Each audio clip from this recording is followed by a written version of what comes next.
Okay, welcome back everybody.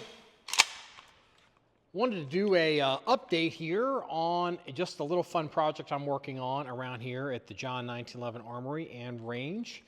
What I have in my hand here is an FN FNC, and by the time you see this video, I will have started publishing some content from it. I don't know how much yet, but I've been messing with this gun for a few weeks and discovered some interesting things. So first of all, let's go ahead and get the boogeyman out of the room. If this gun kind of looks familiar and you're wondering where you have seen this girl before, you have probably seen Al Pacino as the hero detective in the movie Heat, where he shoots Tom Sizemore and rescues the little girl hostage in the shootout scene in the movie. So come here.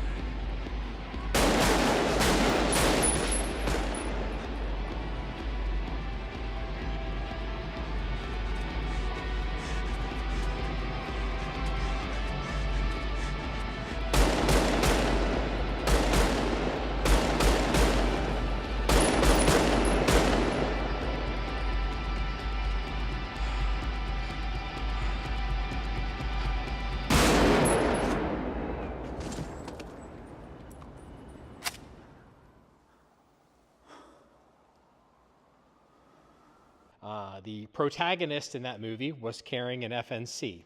Now, let's get into this gun, and then I'll come back to that.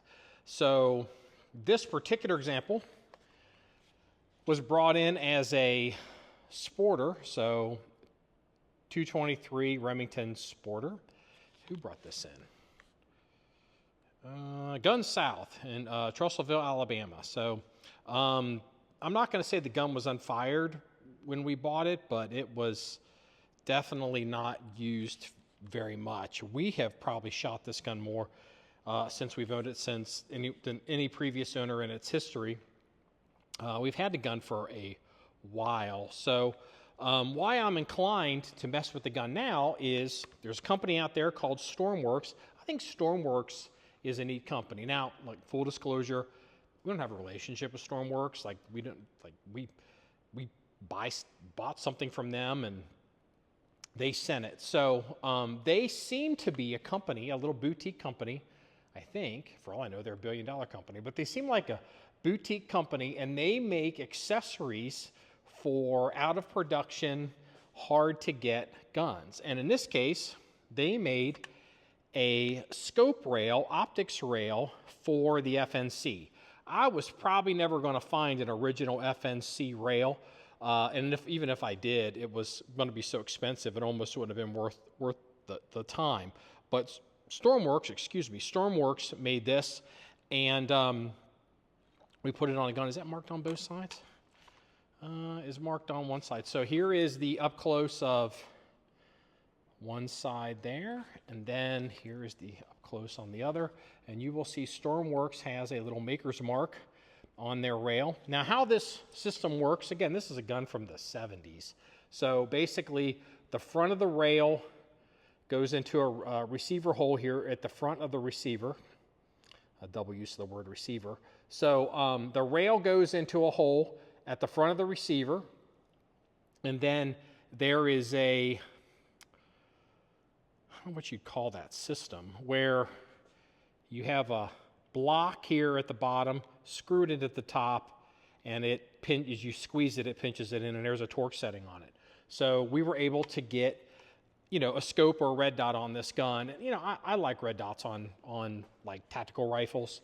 So it was like, I want to get a red dot on the gun and kind of mess with it. Now, don't hold this against me. Let me explain this.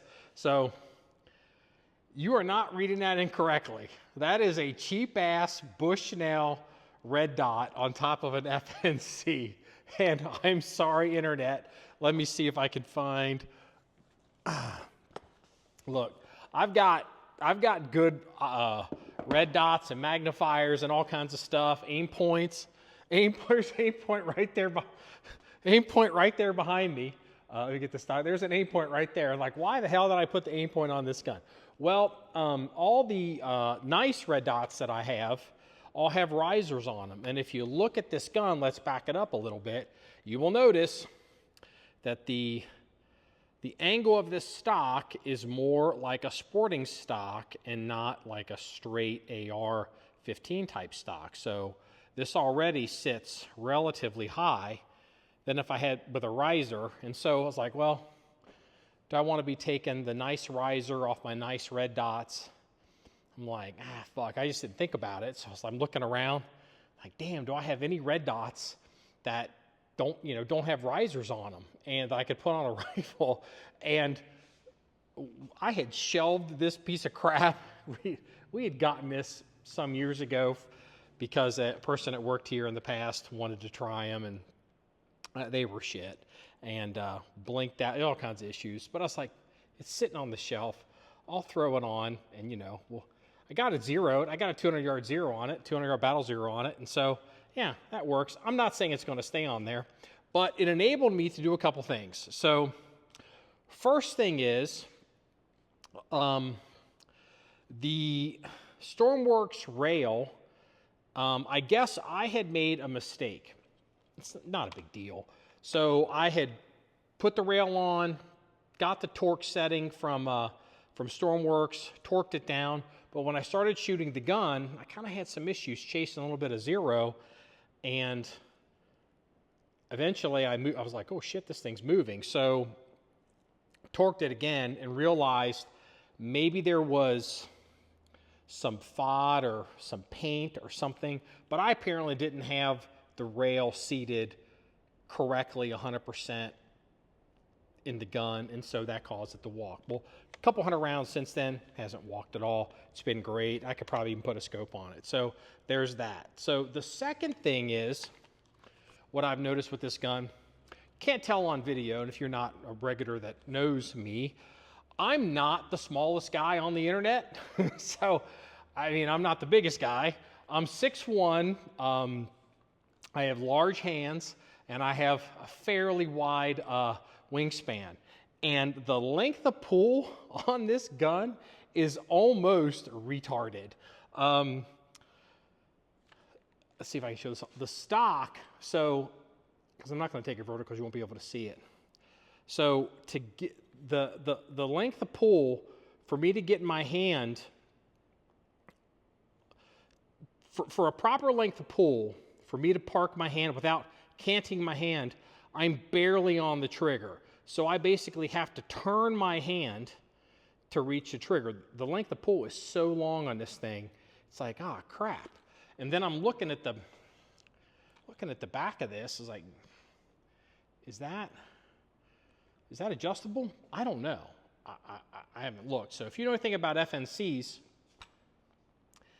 does this come off and I can remove some of these, any of this to make the length of pull shorter? Or, going back to the movie Heat, I'm realizing something. He had a paratrooper stock in that movie, with the paratrooper stock as a folding stock. Now, I don't know if the paratrooper stock can be put on this gun, because I'm not sure how. I remember how the recoil system works, where it may go into the stock, so the recoil system may be different on the paratrooper stock. I could be wrong. I haven't really cracked this gun open in years, so I don't know. So putting just a paratrooper stock on this one would be horrendously expensive, because it's an FNC, and buying an FNC paratrooper stock, an original stock, would probably be ridiculous.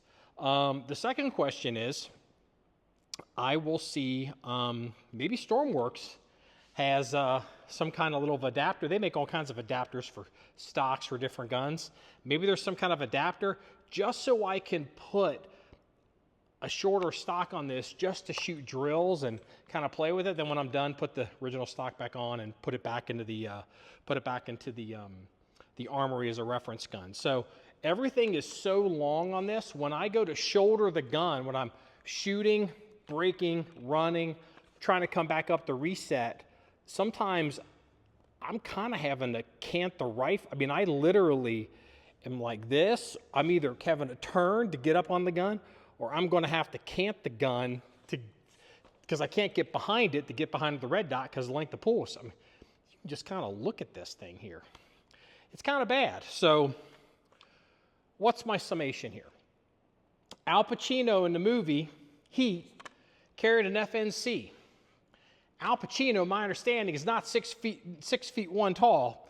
He's a little guy, and the reason I can assume that he had a paratrooper stock in that movie, because there is no way in hell that little guy was going to get away with this when I can't even make this work. So if you want to see any more stories or pictures about the FN FNC, please go to the website, john1911.com. That's john1911.com, where it's all about shooting guns and having fun. We're having fun, right, everybody? Have a good day.